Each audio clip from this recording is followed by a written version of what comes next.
For more on this, let's bring in Dr. Michael Geschwind, a neurologist at the Memory and Aging Center at the University of California at San Francisco. Dr. Geschwind, I can't say it any other way. It's just so sad. One envisions Gene Hackman just kind of wandering around the house, I guess, with his wife lying there on the bathroom floor dead. But with advanced Alzheimer's, as the medical examiner said he had, he wouldn't necessarily know to pick up the phone and call somebody?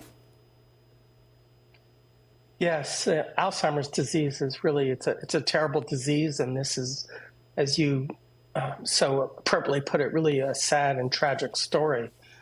People with Alzheimer's disease, particularly, they said that he had late-stage Alzheimer's disease, might not really be very much aware of what is going on around them.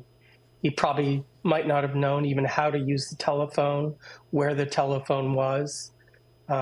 It's very likely that he probably was wandering around the house. He probably didn't know how to cook anymore or how to feed himself.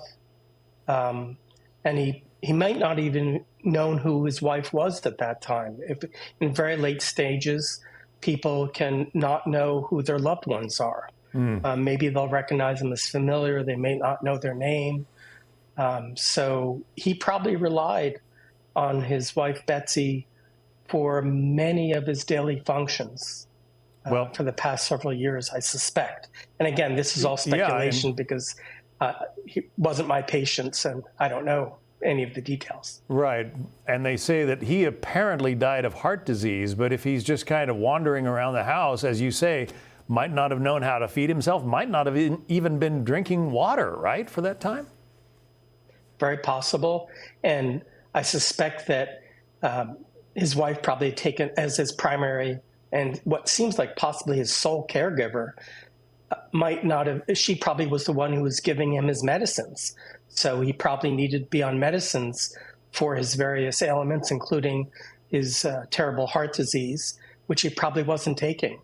And I read in the news that he had had some heart arrhythmias, which can also lead to death. So maybe he stopped taking his medicines.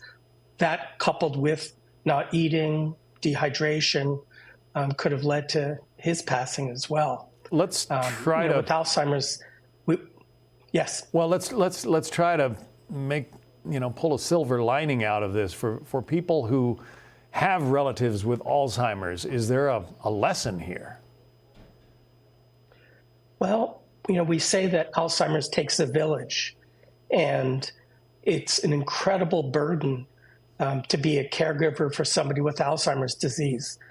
It's estimated that $360 billion is spent on is the cost for unpaid caregiving in the United States.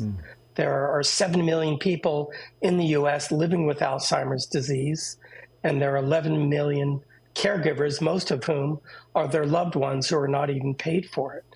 And in this case, there was probably a lot of pressure being put on, Betsy to be the primary caregiver living with him.